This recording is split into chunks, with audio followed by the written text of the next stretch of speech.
God gives you your identity is a lie.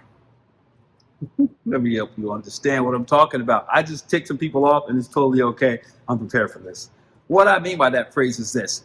Many people hide themselves in their religion. And what I want you to understand is that is not honoring yourself or God and the oneness that exists between the two of you. It's an excuse. It's an escape that happens when you don't know who you are. It's just like saying, well, I know who I am. I'm this, I'm that. No, that's not knowing who you are.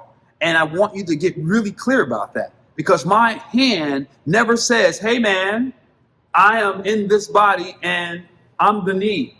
We find that pretty strange, wouldn't we? What I mean by that is each of us has a unique identity. You're more than the child of God. You are a child of the universe. You are one with everything that is here because God is through anything and everything that we have. We call it energy. God is energy.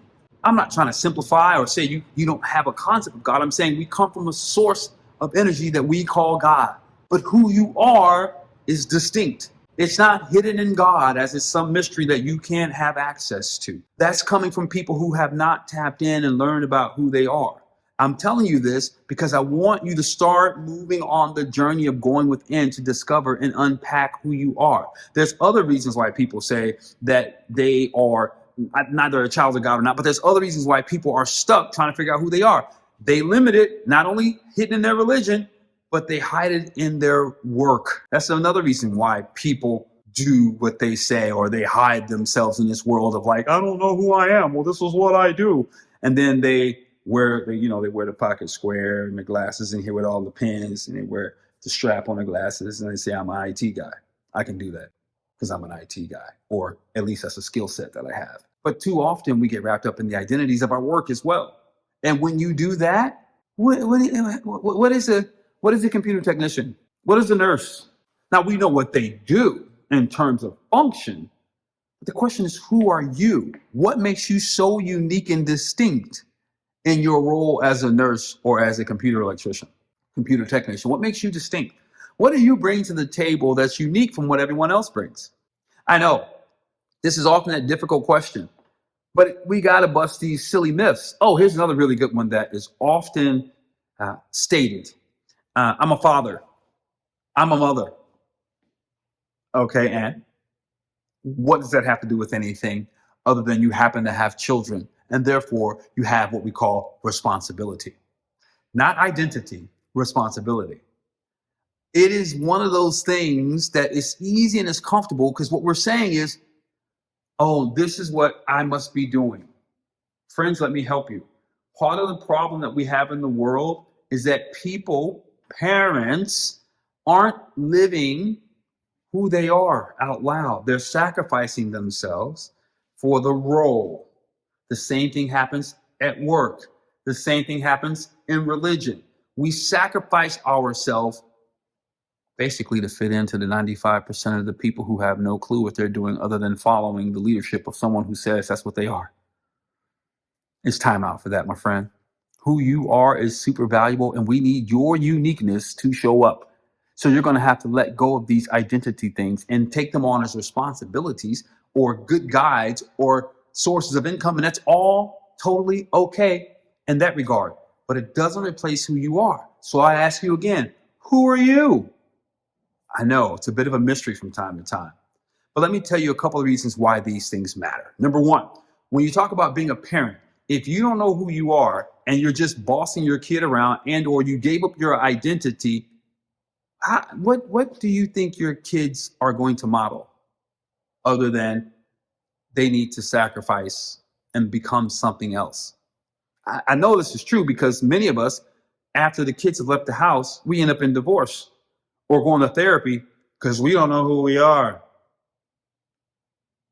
That's the most tragic thing you can offer your child, is disappearing from who you are and not pursuing your goals, aspirations, and desires, sacrificing for them. I know we think it's honorable, but what's honorable is to fully live who you are and bring them along as a part of the package. Hey, this is what I'm up to right now. You can't take care of yourself. You're coming with me. It's a gift. Giving that gift to your child gives them the sense of searching for themselves and learning how to incorporate that into the things that they do.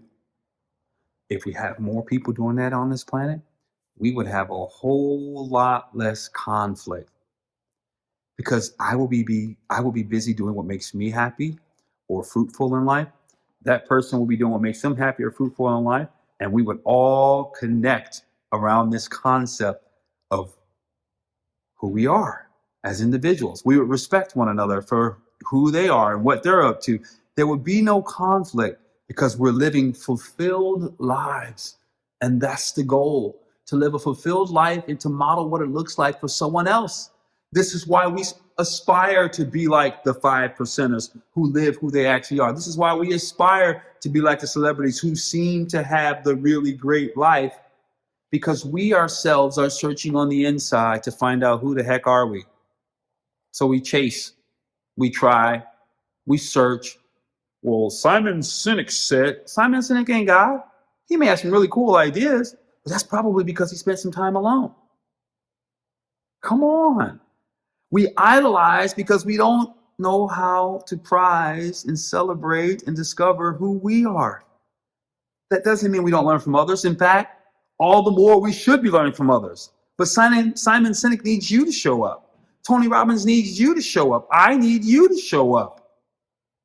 Because who you are is a gift to the rest of us.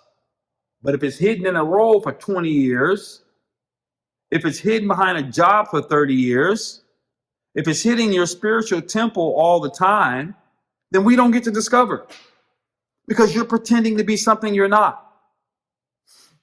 You're not a role.